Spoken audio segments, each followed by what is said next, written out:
والسلام على عبد الله ورسوله وحبيبه سيدنا ومولانا أبي القاسم مصطفى محمد اللهم صل على محمد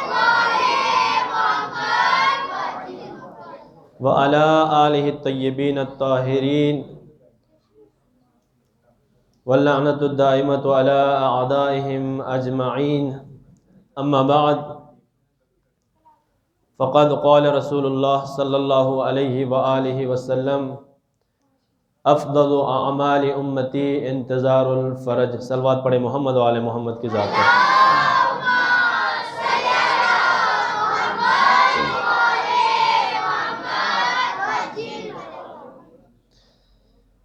سب سے پہلے ولادت باسعادت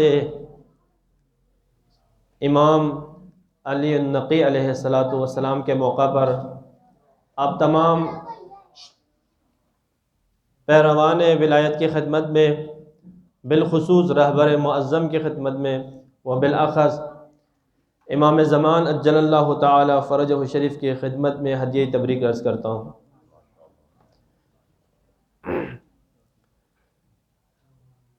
ایک حدیث رسول اللہ صلی اللہ علیہ وآلہ وسلم سے مروی ہے، اس کی تلاوت کی، اور اسی کے مثل امام آج کے یہ مولود امام علی النقی علیہ السلام سے بھی مروی ہے۔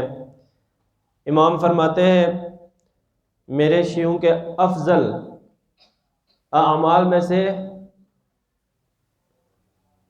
سب سے افضل ترین عمل انتظار فرج ہے۔ مختصر تمہید کے ساتھ گفتگو کا آغاز کروں گا، پھر اس کے بعد انشاءاللہ مختصر آپ کے قیمتی اوقات میں سے مختصر وقت لے کر انشاءاللہ آپ کی زحمتوں کو تمام کروں گا۔ آپ اگر گفتگو سننے کے لیے آمادہ ہے تو بلند آواز سے صلوات پڑھیں محمد و آل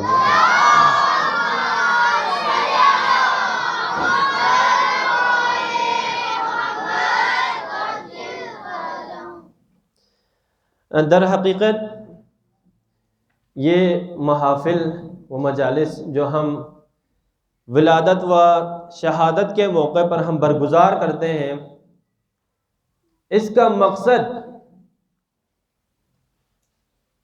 اس مولود کی معرفت، اس مولود کی شخصیت کی معرفت، اس مولود کی زندگی کے حوالے سے معرفت، وہ جس راستے پر چل رہے تھے اس راستے کی معرفت حاصل کرنا، اور اس مولود کے ساتھ تجدید عہد کرنے کے لیے برگزار ہوتی ہے۔ تو آئیے ہم مختصر امام کی معرفت حاصل کرتے ہیں۔ یہاں پر اکثر بچے ہیں تو میں ان کی ذہنیت کے مطابق مطالب کو آسان کر کے پیش کروں گا کہ امام کی معرفت ہم دو طریقوں سے حاصل کر سکتے ہیں۔ دو قسم کے معرفت ہیں۔ ایک وہ معرفت جو ہر انسان کے پاس، ہر کسی بھی مملکت کے شہری کے پاس ایک خاص اس کی تعارف کے لیے ایک ذریعہ ہے، وہ کیا ہے؟ ایک شناختی کارڈ ہے اس کے پاس، یعنی ایک شخصی معرفت ہم کہہ سکتے ہیں۔ ایک کیا ہے؟ شخصی معرفت، شناختی کارڈ، CNIC، جس کے ذریعے سے ہم اس شخص کے بارے میں آگاہی حاصل کر سکتے ہیں۔ مثلا آپ میں سے ہر بچہ اگر گھر جا کر اپنے والد سے کہیں کہ آپ کے شناختی کارڈ مجھے دے دے، اور شناختی کارڈ آپ لا کر دیکھیں تو آپ کو بہت سارے آپ کو تعارف ہو جائے گا، معرفت حاصل ہو جائے گا آپ کو، یعنی والد صاحب کب پیدا ہوئے اور کہاں پیدا ہوئے اور کس تاریخ کو پیدا ہوئے، ان کا نام، ان کے والد کا نام، والدہ کا نام، یہ ساری معرفتیں حاصل ہو جائیں گے انسان کو کس کے ذریعے سے؟ شناختی کارڈ کے ذریعے سے۔ لیکن یہ یاد رکھیں کہ شناختی کارڈ کے حد تک معرفت رکھنا کافی نہیں ہے۔ یہ معرفت انسان کو مقام انسانیت تک نہیں پہنچا سکتا، صرف یہی معرفت۔ یہ معرفت انسان کے رویوں کو درست، یہ معرفت، فقط یہ معرفت انسان کی شخصیت کو ایک قرآنی شخصیت نہیں بنا سکتا۔ ایک اور معرفت ہے جس کے ذریعے سے انسان کمال انسانی تک پہنچ سکتے ہیں، وہ کیا ہے؟ شخصیت امام کی معرفت۔ امام کس شخصیت کے مالک تھے؟ آپ تیار ہیں سننے کے لیے؟ صلوات پڑھیں محمد و آل محمد کی ذات پر۔ محمد و آل محمد۔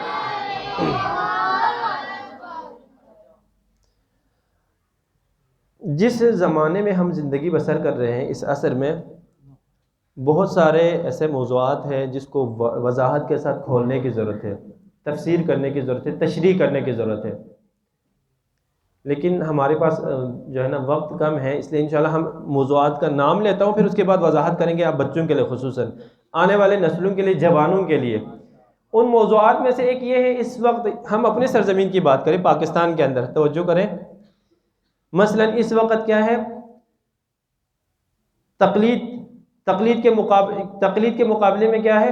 رجوع کا مسئلہ انہوں نے اٹھایا ہے کہ تقلید اور رجوع کو یعنی دو موضوع بنایا ہے اور لوگوں کے دو طبقے کر دیے ہیں، لوگوں کے درمیان تفرقہ ایجاد ہو رہی ہے اس سے، تقلید اور رجوع۔ بعض کہتے ہیں تقلید نہیں کرنی چاہیے، بعض کہتے ہیں کہ تقلید حرام ہے، بعض تقلید واجب ہے، ضروری ہے، لیکن بعض کہتے ہیں نہیں بلکہ رجوع کرنا چاہیے، تقلید کے مقابلے میں رجوع کہتے ہیں۔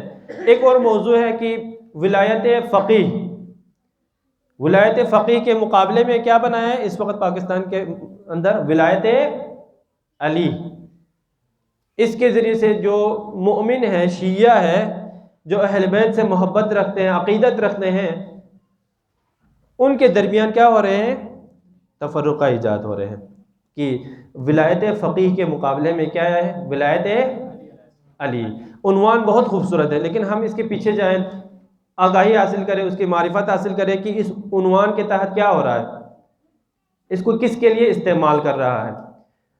علامہ اقبال کا ایک شعر عرض کرتا ہوں کہ میں نے یہ موضوع کیوں اٹھایا ہے، اس لیے نہیں کہ تفرقہ ایجاد کرے، کہ ہمارے ذہنوں کو مشوش کرے۔ علامہ فرماتے ہیں وا نہ کرنا فرقہ بندی کے لیے اپنی زباں، کیا؟ وا نہ کرنا فرقہ بندی کے لیے اپنی زباں، چھپ کے ہے بیٹھا ہوا ہنگامہ محشر یہاں۔ یعنی تفرقہ کے لیے، آپس میں دوری کے لیے، پارٹیشن کے لیے اپنی زبان کو مت کھولیے۔ کیوں؟ اس کے پیچھے کیا ہے؟ قیامت کا محشر ہے۔ آگے فرماتے تو کیا کرے؟ فرماتے ہیں وصل کے اسباب پیدا ہو تیرے تحریر سے۔ کیا فرماتے ہیں علامہ؟ وصل کے اسباب پیدا ہو تیرے تحریر سے، دیکھ کوئی دل نہ دکھ جائے تیرے تقریر سے۔ کہ آپ گفتگو کریں تو کس کے لیے کریں؟ آپس میں لوگوں کو جوڑنے کے لیے، آپس میں اتفاق کے لیے، اتحاد کے لیے، برادری ایجاد کرنے کے لیے، اخوت ایجاد کرنے کے لیے گفتگو کرے، مسائل کو اٹھائیں اور اٹھا کر اس کی تفسیر کرے، تشریح کرے، وضاحت کرے، تاکہ الجھنیں ختم ہو جائے، دوریاں ختم ہو جائیں، نفرت ختم ہو جائے، آپس میں وحدت و اتحاد و یگانی پیدا ہو جائیں۔ لہذا کہ ولایت علی اور ولایت فقیہ یہ ایک موضوع ہے پاکستان کے اندر اٹھایا اور باقاعدہ مراکز قائم کیے ہیں کہ ولایت فقیہ کے خلاف ولایت علی کا عنوان لے کر، جبکہ ولایت فقیہ جو ہے نا، اس کو سمجھنے کی ایک آسان مثال کے ذریعے سے ہم اس چیز کو سمجھ سکتے ہیں کہ ولایت علی کے بعد امام علی کے بعد ولایت امام حسن، ولایت حسن کے بعد جب امام شہید ہو گئے ولایت امام حسین، اسی طرح ولایت کیا ہے؟ منتقل ہوتا ہوا امام، آخری ولایت امام زمان علیہ السلام، ولایت امام مہدی۔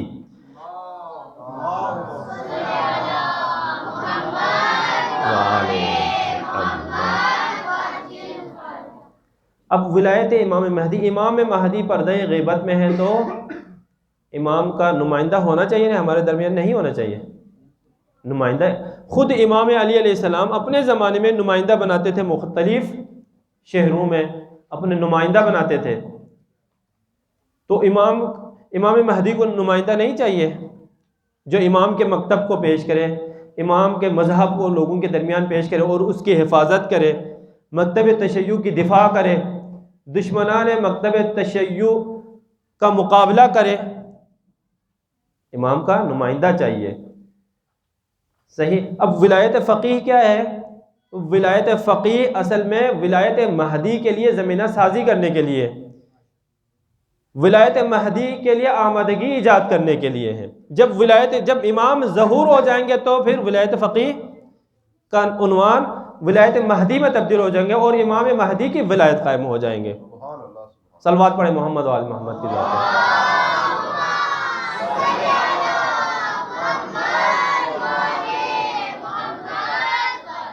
انشاءاللہ اس پہ مزید گفتگو کریں گے، وضاحت کریں گے، تشریح کریں گے. ایک اور چیز تقلید کے مقابلے میں کیا ہے؟ رجوع. سوشل میڈیا پہ سنتے ہیں کہ بہت سے ایسے لوگ ہیں جو مجتہدین کے خلاف ہوتے ہیں، مراجع کے خلاف بولتے ہیں اور کہتے ہیں رجوع کرنا چاہیے. دین کے مسائل ہم کس سے سیکھیں؟ رجوع کریں، لوگوں کی طرف رجوع کریں. صحیح. اس رجوع کرنے سے کیا مسئلہ پیش آتا ہے؟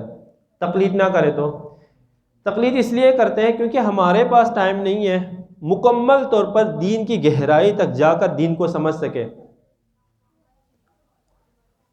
وہ تمام علوم جن کے ذریعے سے دین سمجھ سکتے ہیں ان کو پڑھنے کا ہمارے پاس وہ وقت نہیں ہے.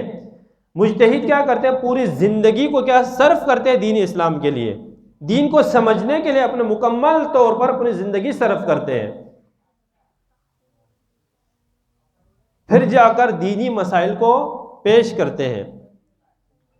اور مجتہد یہ بھی نہیں کہتا کہ آپ تقلید کریں، لازمی ہے، واجب ہے. مجتہد کہتے ہیں پہلے آپ اگر کر سکتے ہو تو اجتہاد کے درجے پر پہنچ جائیں، آپ اتنا سبق حاصل کریں دینی کہ آپ خود مجتہد بنیں، کہ آپ کو تقلید کرنے کی ضرورت نہ پڑے. یہ اس سے کم درجے پر دوسرے جو درجہ ہے وہ احتیاط ہے. آپ اتنا تعلیم حاصل کریں کہ ہم مقام احتیاط پر پہنچ جائیں، لیکن آپ کے پاس یہ وقت نہیں ہے تو کیا کریں؟ آپ تقلید کریں، رجوع کریں. یہی رجوع کیا ہے؟ رجوع ہی تقلید میں کیا ہوتا ہے؟ جو مسائل ہم نہیں جانتے ہم اس میں کیا کرتے ہیں؟ مجتہد کی طرف رجوع کرتے ہیں، مجتہد سے سوال کرتے ہیں، پوچھتے ہیں اور اس کے دین کے مطابق پھر عمل کرتے ہیں.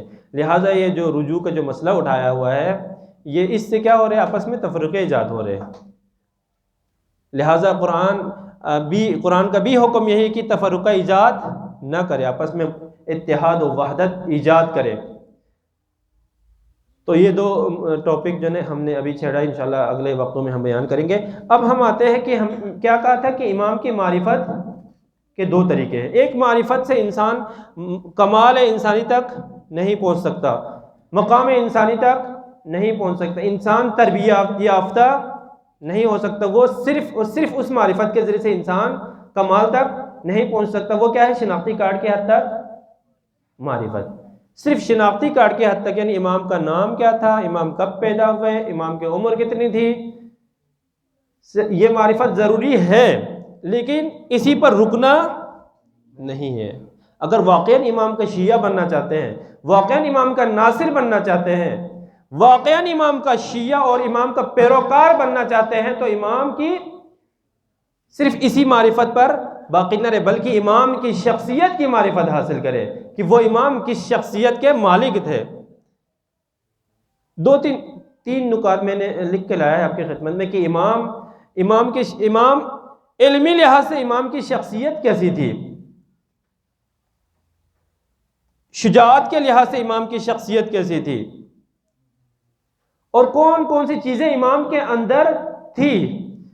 ہم نے کیا کرنا ہے؟ ان مجالس کے اندر آ کر امام کے اندر جو خصوصیات تھی، جو اعلیٰ اقدار موجود تھے ان کی معرفت حاصل کرنا ہے اور ان کی معرفت حاصل کرنے کے بعد اس پر عمل کرنا ہے اور اپنی شخصیت کے اندر وہ کردار ایجاد کرنا ہے جس سے ہمارا امام خوش ہو، جس کو دیکھ کر ہمارا امام کہے کہ واقعاً یہ میرا شیعہ ہے. ایک واقعہ ذکر کروں کہ امام علمی لحاظ سے امام کس مقام پر فائز تھے. کہ امام کے زمانے میں بادشاہ روم نے عباسی خلفاء کو خط لکھا. یہ واقعہ بعد میں آپ سے پوچھوں گا، آپ نے یاد کر کے مجھے سنانا ہے. امام کے زمانے میں بادشاہ روم نے خط لکھا عباسی خلفاء کو.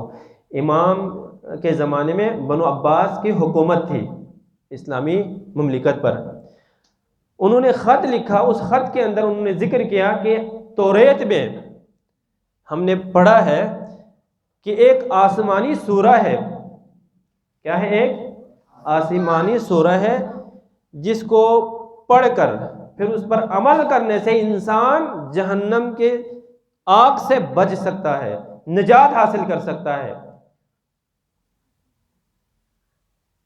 وہ کون سا سورہ ہے؟ توریت میں ہمیں وہ سورہ ڈھونڈ کر ہمیں نہیں ملا. وہ کون سا سورہ ہے؟ خط میں یہ لکھا. عباسی خلفاء نے اپنے دربار میں جتنے علماء موجود تھے ان سے پوچھا کہ وہ کون سا سورہ ہے، کیونکہ بادشاہوں کے دربار کے اندر عام معمولی علماء نہیں ہوتے. وہ مکار علماء جن کے معلومات بہت زیادہ ہو، مکاری زیادہ ہو، وہ علماء بادشاہ اپنے ارد گرد اپنے دربار میں ان کو موقع دیتے ہیں، جگہ دیتے ہیں اور اس کے دربار میں پہنچ جاتے ہیں. امام کے زمانے میں عباسی خلفاء کے دربار میں ان کے پارلیمنٹ کے اندر بڑے بڑے علماء تھے، بڑے علمی پائے کے علماء تھے. انہوں نے وہ پڑھا لیکن یہ مسئلہ ان سے حل نہیں ہو سکا. عاجز آ گئے وہ علماء کہ یہ کیا ہے، وہ کون سے سورہ ہے جسے پڑھ کر انسان جہنم کے آگ سے نجات حاصل کر سکتا ہے. آخر میں وہ لاچار ہو کر امام ہادی کو بلایا، امام کو دعوت دی دربار کے اندر. امام تشریف لے گئے اور امام نے بیان کیا ان کو وہ کون سا سورہ. امام نے فرمایا وہ سورہ الحمد ہے جسے انسان مسلمان 5 مرتبہ دن میں اس کی تلاوت کرتے ہیں. یہ وہ سورہ ہے جس کی تلاوت کے ذریعے سے یا علی، جس کی تلاوت کے ذریعے سے اور اس پر عمل کرنے کے ذریعے سے، صرف تلاوت نہیں، اس سورہ الحمد کی تلاوت اور اس پر عمل کرے تو انسان جہنم کے آگ سے بچ سکتا ہے، محفوظ ہو سکتا ہے.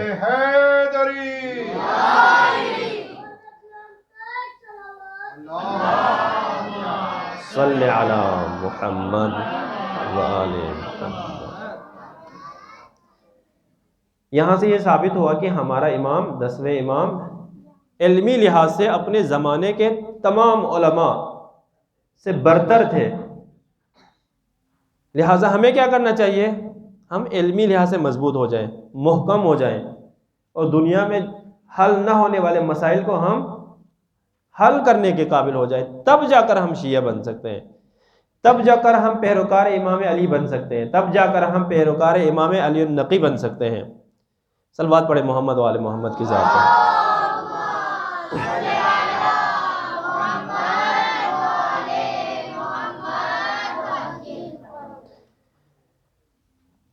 اور بھی بہت سارے نکات ہیں. ایک نکتہ عرض کر کے انشاءاللہ آپ کی زحمتوں کو تمام کروں گا کہ ایک تو امام کی جو حدیث ہے اس کی جو مختصر میں تشریح کروں گا، اور ایک امام کو علی النقی کہا جاتا ہے کہ نقی کا معنی کیا ہے؟ آپ میں سے کوئی بتا سکتے ہیں؟ نقی یعنی پاک و صاف، ہر لحاظ سے، لباس کے لحاظ سے، بدنی لحاظ سے، روحانی لحاظ سے. صحیح ہے، پاک و صاف تھے امام، اس لیے امام کو علی النقی کہا جاتا ہے. لہٰذا ہم امام کی سیرت پر عمل کرتے ہوئے، شخصیت کی معرفت حاصل کرتے ہوئے ہم بھی کیا رہے؟ پاک و صاف رہے، ہر لحاظ سے، فکری لحاظ سے پاک و صاف رہے، ذہنی لحاظ سے پاک و صاف رہے، لباس کے لحاظ سے بھی، ظواہر کے لحاظ سے بھی پاک و صاف رہے.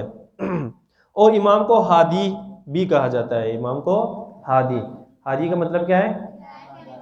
ہدایت کرنے والا، رہنمائی کرنے والا، جہالت سے نکال کر نورانیت کی طرف، روشنی کی طرف لانے والا. لہٰذا ہمیں بھی کیا کرنا چاہیے کہ علم حاصل کرے، معرفت حاصل کرے اور لوگوں کو جہالت سے نکالے اور نورانیت کی طرف لے کر آئے۔ اور امام علیہ الصلوۃ والسلام نے فرمایا کہ ہمارے جو شیعہ ہے ان کا جو بہترین عمل کیا ہے؟ انتظار فرج ہے، انتظار امام زمانہ ہے۔ اور امام حسین علیہ الصلوۃ والسلام نے بھی فرمایا تھا کہ کاش میں امام مہدی کے سپاہیوں میں سے ایک سپاہی ہوتا۔ یعنی اس سے یہ ثابت ہوتا ہے کہ ہم ایک اہم عصر میں، اہم زمانے میں زندگی بسر کر رہے ہیں، ایک قیمتی زمانے میں ہم زندگی بسر کر رہے ہیں۔ کیوں قیمتی ہے؟ اس لیے کہ وہ ہادی، وہ رہنما جس نے زمین پر نظام عدل قائم کرنا ہے۔ انبیاء کا مقصد کیا ہے؟ انبیاء کا مقصد یہی ہے کہ اللہ سے شریعت لے کر آنا، لوگوں کے ہدایت و تکامل انسانیت کے لیے جو نظام چاہیے وہ خدا سے لے کر آنا اور وہ معاشرے کے اندر نافذ کرنا، اور لوگوں کو خاک سے خدا تک کا سفر طے کرانا، یہ انبیاء کا کام ہے۔ اور یہ سفر کیسے طے ہوگا؟ یہ سفر نظام عدل کے ذریعے سے، نظام خدا کے ذریعے سے، نظام الہی کے ذریعے سے۔ اور وہ الہی نظام کیا ہے؟ امامت و ولایت ہے۔ اور امامت و ولایت کو معاشرے کے اندر نافذ کرنے کے لیے سب سے پہلے ہمیں اپنے ذہنوں پر، اپنے وجود پر نافذ کرنے کی ضرورت ہے۔ پھر اس کے بعد کیا کریں؟ ہم اپنے معاشرے کو بھی تیار کریں، آمادہ کریں، جوانوں کو آمادہ کریں، دوسرے بچوں کو، آپ خود آمادہ ہو کر دوسرے بچوں کو آمادہ کریں، تیار کریں، تب جا کر امام ظہور ہو جائیں گے۔ امام نے معجزہ نہیں کرنا آ کر کہ امام نے آ کر کیا معجزہ کرے تمام پاکستانیوں کو شیعہ بنا دے، ایسا معجزہ نہیں کرنا، بلکہ ایک پروسیس سے گزارنا ہے۔ لہٰذا ہمیں خود جو ہے نا آمادہ ہونے کی ضرورت ہے، تیار ہونے کی ضرورت ہے، آگاہی حاصل کرنے کی ضرورت ہے۔ وہ چیزیں جو ہمارے باقی ائمہ کے زندگی میں رکاوٹ بنی امامت کو معاشرے کے اندر نافذ کرنے کے لیے، جو چیزیں رکاوٹ بنی کہ امام کی امامت قائم نہیں ہو سکی، ان چیزوں کو دور کرنے کی ضرورت ہے، ان چیزوں کو ختم کرنے کی ضرورت ہے، تب جا کر امام ظہور ہو جائیں گے۔ خدا کے بارگاہ میں دعا گو ہے کہ ہم سب کو ناصرین امام میں سے شمار فرمائے، ہم سب کو اپنی ذمہ داری سمجھنے اور اس پر عمل کرنے کی توفیق عطا فرمائے۔ امام کی معرفت، شخصیتی معرفت حاصل کر کے اپنی شخصیت کو بھی درست کرنے کی توفیق عطا فرمائے۔ آخر میں آپ سب اپنی صحت و سلامتی کے لیے، اپنے والدین کی صحت و سلامتی کے لیے، مرحومین کی مغفرت کے لیے، ظہور امام میں تعجیل کے لیے، دشمنان دین کی نیست و نابودی کے لیے، خصوصاً امریکہ، اسرائیل و آل سعود کی، اور مظلومین کی فتح و نصرت کے لیے، اور مظلومین کی نجات کے لیے، خصوصاً مظلومین کشمیر، مظلومین فلسطین، مظلومین یمن، مظلومین بحرین، اور دنیا کے جہاں جہاں بھی مظلوم رہتے ہیں، ظالمین کے ظلم سے نجات کے لیے مل کر 3 دفعہ بآواز بلند صلوات پڑھیں۔ محمد